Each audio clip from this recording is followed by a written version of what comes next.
The road is wet with melted snow. Boots sink into mud mixed with ash. A young American infantryman stands at the edge of a ruined village in western Germany in early April 1945. Smoke drifts from shattered roofs. Windows gape open with no glass left. On the roadside, a group of German women sit under guard. Some wear worn civilian coats. Others wear faded auxiliary uniforms. Their hands rest in their laps. They do not shout. They do not resist. They watch everything. The soldier opens his pack. Inside are ration bars and tins of meat. He kneels and places food on the ground. The women freeze. They stare at the rations. They stare at him. This is not what they were told would happen. The war taught them to expect cruelty. Instead, they see food offered by the enemy who just defeated them. By the spring of 1945, Nazi Germany is collapsing. The Western Allies have crossed the Rhine River in March.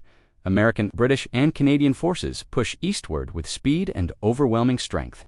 Cities like Cologne, Bonn, and Frankfurt fall in quick succession. The German army is shattered. Many divisions exist only on paper. Fuel is scarce. Ammunition is limited. The Luftwaffe is largely absent from the skies. Allied air superiority is complete. Rail networks are destroyed by bombing. Civil administration barely functions. Inside Germany, total war policies have erased the line between front and home.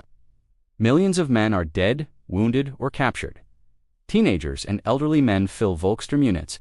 Women are pulled into war roles as clerks, radio operators, anti-aircraft auxiliaries, and medical staff.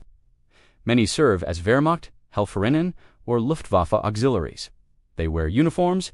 They carry identification papers. They are not frontline soldiers, but they are part of the war system. As American forces advance, surrender becomes common. Entire units give up without firing a shot. Civilians wave white cloth from windows. Women and children emerge from cellars as tanks roll past. The American Army follows strict rules regarding prisoners of war. The Geneva Convention governs treatment. Captured personnel must be disarmed, registered, guarded, and fed. Abuse is prohibited. Retaliation is forbidden. American soldiers carry K rations and C rations. These are designed for combat, not charity. Supplies are tight. Units move fast, yet command understands the danger of chaos. Starving civilians mean unrest. Disease spreads quickly. Anger fuels resistance. Feeding prisoners and civilians becomes part of stabilization. German civilians have lived under years of propaganda.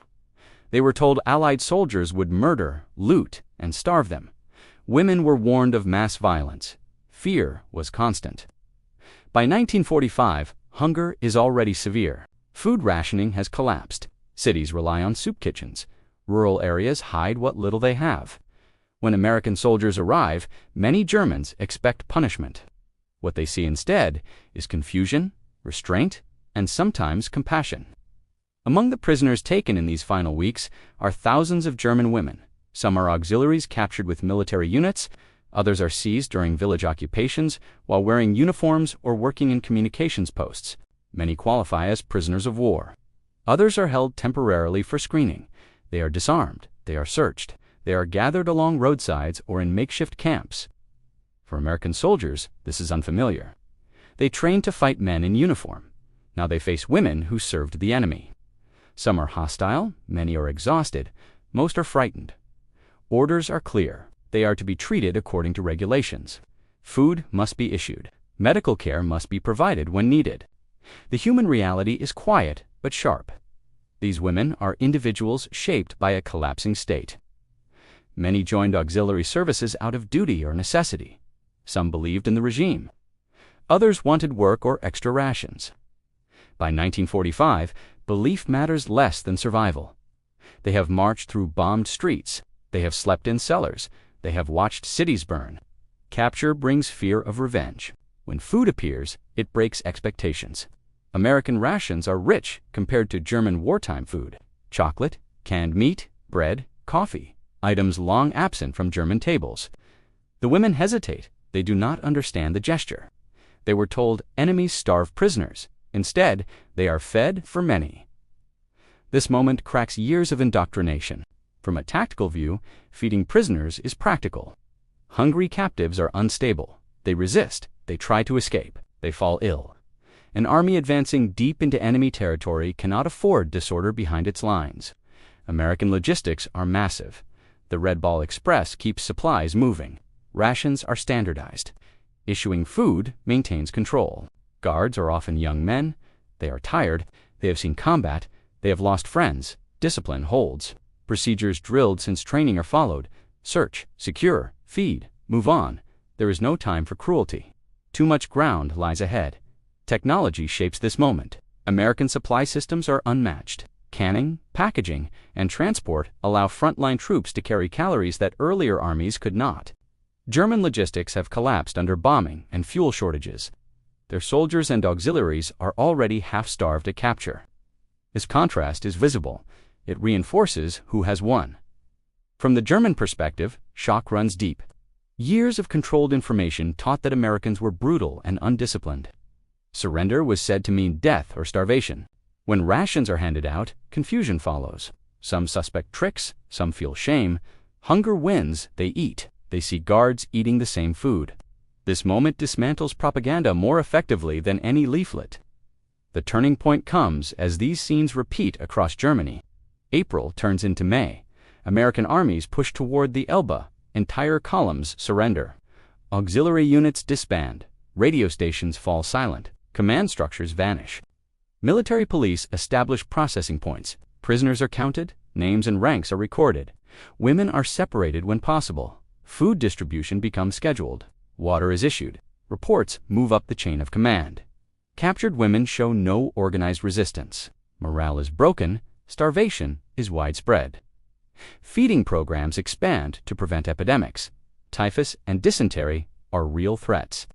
Clean water and calories become tools of control. Soldiers continue to share what they have, sometimes by order, sometimes by instinct. They see civilians and prisoners who look nothing like monsters.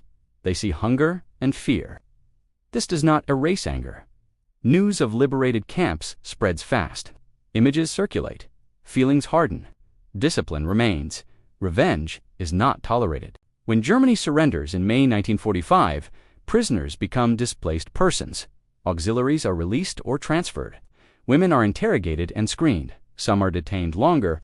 Most are sent home. The aftermath is severe. Germany lies in ruins. Millions are homeless. Food shortages continue. American forces take on occupation duties. They manage cities and distribution systems. For many former women prisoners, the memory of capture stays sharp. Not because of violence, because of contrast. They expected hatred. They encountered restraint. They expected starvation. They were fed. Losses dwarf individual stories. Millions are dead. Cities are flattened. Families are shattered. Strategically, the Allied approach shapes occupation. Control through order. Stability through logistics. This does not mean kindness everywhere. Abuse occurs. Chaos exists. But policy matters. Structure matters. A shared ration on a muddy roadside is part of a larger system. Victory requires control after battle. Food becomes authority. Calories become peace.